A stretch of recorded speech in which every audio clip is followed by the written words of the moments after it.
Hello friends, good evening. Welcome to share market news update. आज के मुख्य updates हैं।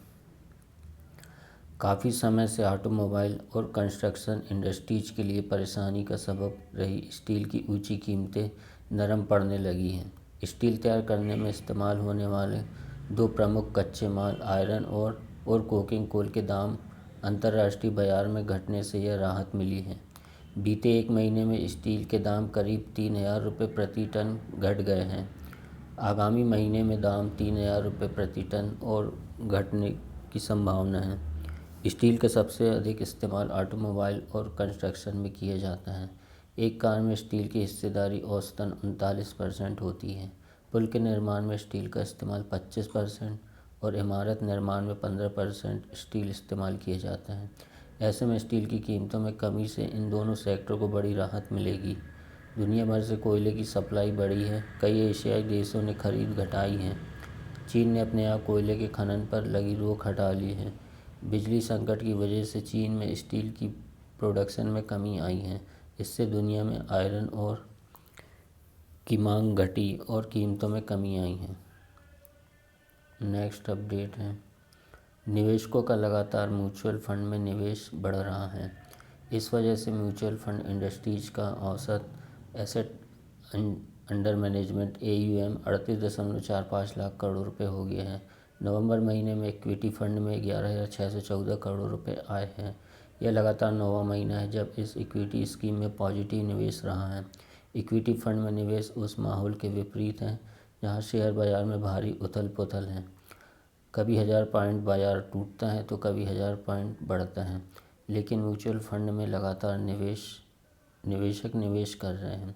अक्टूबर में इक्विटी स्कीम में 5,215 करोड़ रुपए का निवेश आया था। इसी तरह SIP में नवंबर में 11,000 करोड़ रुपए आए हैं। यह अब तक का रिकॉर्ड है। 30 नवंबर 2011 में म्यूचुअल फंड का कुल AUM केवल 6.82 लाख करोड़ रुपए था, जो कि अब 37.34 लाख करोड़ रुपए हो गया है। 10 सालों में इसमें 5 गुना की बढ़त हुई है। पिछले साल नवंबर तक AUM 30 लाख करोड़ रुपए था। म्यूचुअल फंड में कुल 11.70 करोड़ फोलियो नंबर हैं। नेक्स्ट अपडेट है।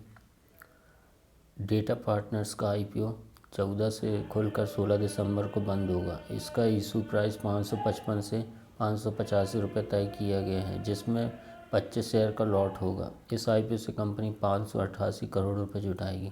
कंपनी का मुख्य काम इलेक्ट्रॉनिक्स हार्डवेयर और सॉफ्टवेयर को बनाना और विकसित करना है।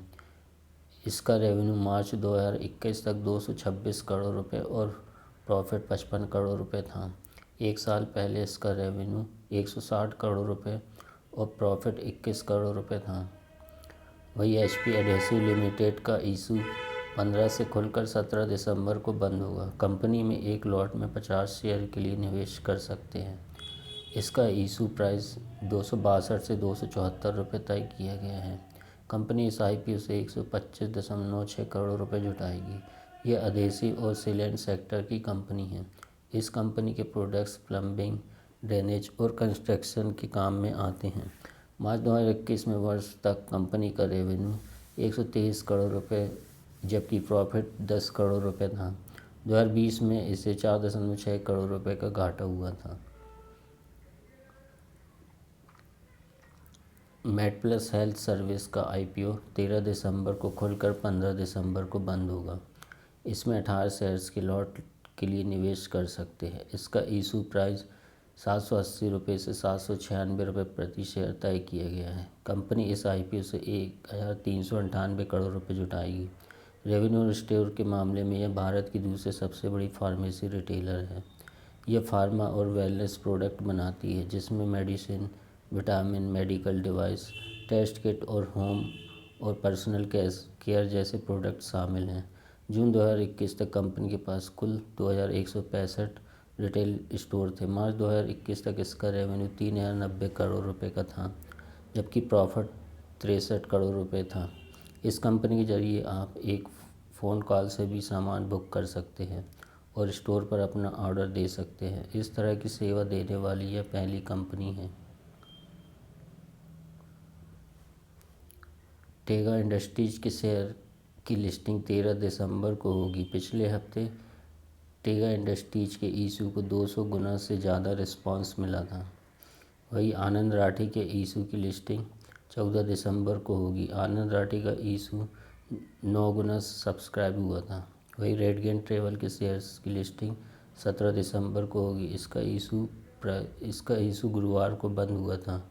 इसे केवल 17 गुना रिस्पांस मिला है। कंपनी का इशू प्राइस 405 से 425 रुपये था। यह बाज़ार से 1,335 करोड़ रुपये जुटाने के लिए उतरी थी। Thanks for watching this video.